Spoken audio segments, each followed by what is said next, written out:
안녕하세요. 밖에 눈이 옵니다. 강아지하고 아파트 한 바퀴 돌고 왔네요. 오늘은 종자독서 66번째 뉴욕타임즈 편집장의 글을 잘 쓰는 법을 가지고 왔습니다. 고백하자면 글 잘 쓰는 법 책을 읽고 싶었는데 뉴욕타임즈 편집장이라는 제목에 더 끌렸습니다. 책을 쓰고자 한다면 제목이 얼마나 중요한지 생각하게 하는 대목입니다. 글 잘 쓰는 방법은 극이서 극이지만 어떻게 자기의 스토리를 가져와서 독자의 감정에 호소할 수 있는지가 중요한데 솔직히 이 책의 저자 트리시 홀의 경험은 독자로서 그다지 끌리지는 않았습니다.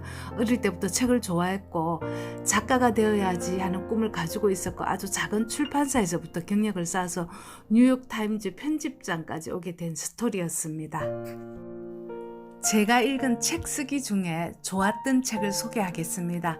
최옥정의 2라운드 인생을 위한 글쓰기 수업, 은유 작가의 쓰기의 말들, 글쓰기의 최전선, 김민식의 매일 아침 써봤니, 나탈리 골드버거의 뼛속까지 내려가서 써라, 스티븐 킹의 유혹하는 글쓰기 정도가 될 것 같습니다.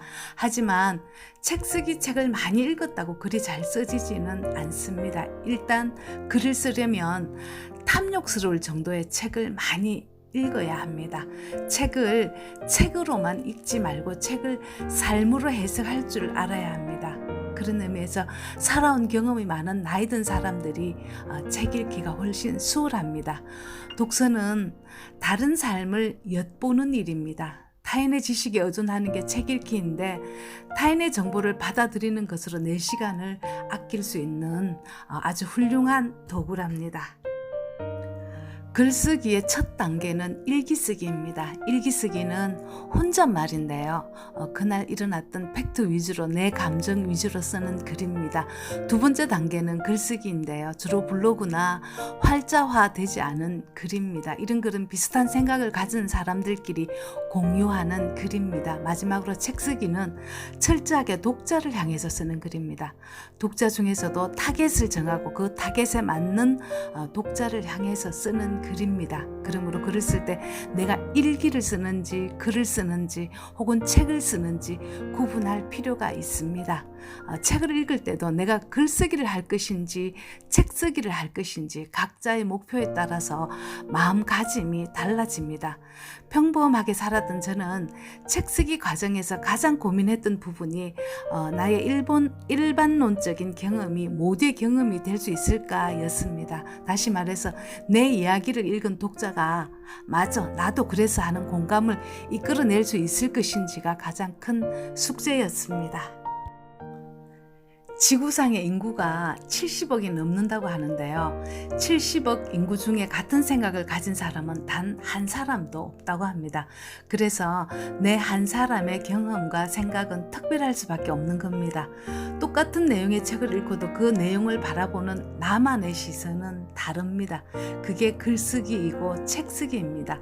나만의 경험, 나만의 생각이지만 다른 사람이 읽었을 때 맞아 나도 그랬어 나도 그런 생각이 들었어 이렇게 공감할 수 있을 때 글쓰기가 되고 책쓰기가 되는 겁니다. 인간 본성의 법칙 가운데 하나, 인간은 감정적인 동물입니다. 그래서 팩트의 나열보다 더 중요한 건 감정을 건드리는 일입니다. 독자들의 집중력은 짧고 감정을 터치하는 글은 울림이 오래 갑니다. 그런 철저하게 유혹이라서 제목이 중요하고 첫 줄이 중요합니다. 제목과 첫 줄을 통해서 계속 읽을 것인지 말 것인지 결정하기 때문에 첫 줄은 하늘이 내려준다는 말도 있습니다. 그래서 제목을 적고 엔터키를 두 번 두드리고 시작하는 첫 문장은 기도와 같습니다. 인간 본성의 법칙 또 하나, 인간은 정보에 반응하는 게 아니라 스토리에 반응합니다. 스토리가 없는 팩트는 따분하게 들리니까요. 글은 내가 써놓고 잘 썼는지 잘 쓰지 못했는지 객관적인 시선을 갖기가 참 어렵습니다. 그래서 내 글을 객관적으로 봐줄 수 있는 남의 눈이 필요합니다. 어떤 문장이 앞으로 나와야 하고 결론을 어떻게 내야 하고 그래서 무엇이 빠졌는지 본능적으로 파악할 줄 아는 눈이 필요합니다.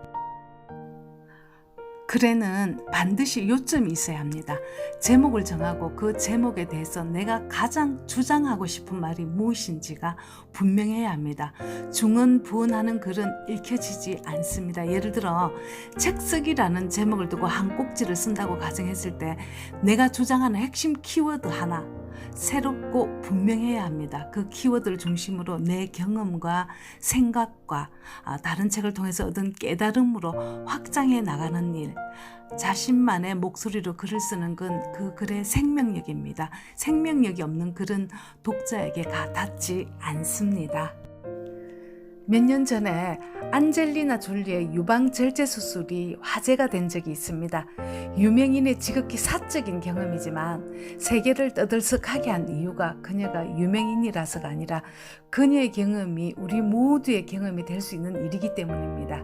이런 일을 두고 객관성을 확보했다라고 말을 합니다. 그녀가 단순히 여성들에게 유전자 검사를 받아보라 혹은 유방암은 집안 내력이다 라고만 밝혔더라면 그토록 호소력 짙은 글이 나오기란 어려웠을 겁니다. 진정성 있는 글은 언제나 힘이 셉니다. 지극히 사적인 내용을 더할 때 스토리는 더욱 강렬해집니다. 그러면 독자와 감정적으로 연결되어집니다.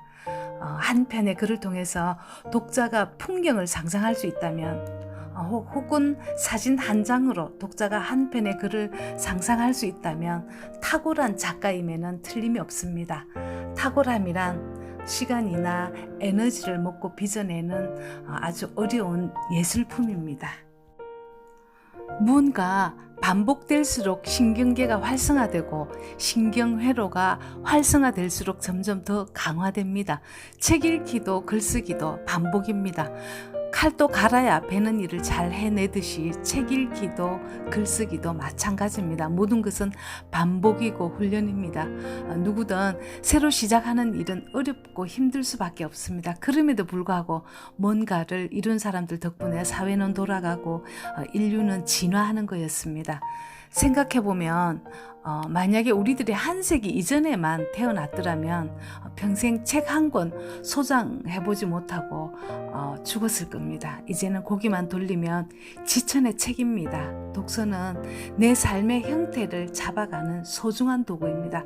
책을 통해서 남의 삶을 들여다보면 나도 하고 싶은 말이 생기는 것, 그게 글쓰기입니다. 이스라 수필집은 569페이지로 아주 두껍습니다. 이 책을 쓸 때 그녀는 30도 안 된 젊은이였는데 젊은 아이의 일상이 뭐라고 베스트셀러까지 됐을까? 사람 사는 거 다 거기서 거기지 하는 심정으로 읽었는데요. 글의 힘이 느껴졌습니다. 내 경험을 어떻게 모든 사람의 경험으로 만들어낼 수 있을까? 글쓰기가 책쓰기로 바뀌는 지점이었습니다. 종자독서를 시작하면서 처음으로 책쓰기 책을 올렸습니다. 책 읽기든 글쓰기든 한 걸음에 도달하는 방법은 어디에도 없습니다. 저도 유튜브 글 한 꼭지 마련하는 이 일이 글 쓰는 훈련입니다. 책 한 권을 읽고 한 권에 대한 독후감을 쓰고 그런 것들이 차곡차곡 쌓였을 때 글 쓰는 혹은 책 쓰는 근육이 생겨납니다. 천리길도 한 걸음부터이고 책 쓰기도 글 쓰기도 오늘 한번 써보는 일 외에는 달리 방법이 없습니다. 삶은 축적입니다. 마지막으로 글을 잘 쓰려면 정리를 한번 해보겠습니다. 첫 번째, 책을 아주 탐욕스럽게 깊이 읽고 장기 기억으로 넘어가는 정보가 많이 저장되어 있어야 한다. 두 번째, 내가 하고자 하는 말의 요점이 무엇인지 분명해야 한다. 세 번째, 내가 혼자 읽는 글이 아니라 독자를 향해 써야 한다. 네 번째, 내 경험이 모두의 경험이 되도록 글의 객관성을 확보해야 한다. 다섯 번째, 책을 읽으면서 좋은 문장은 수집해둬야 한다.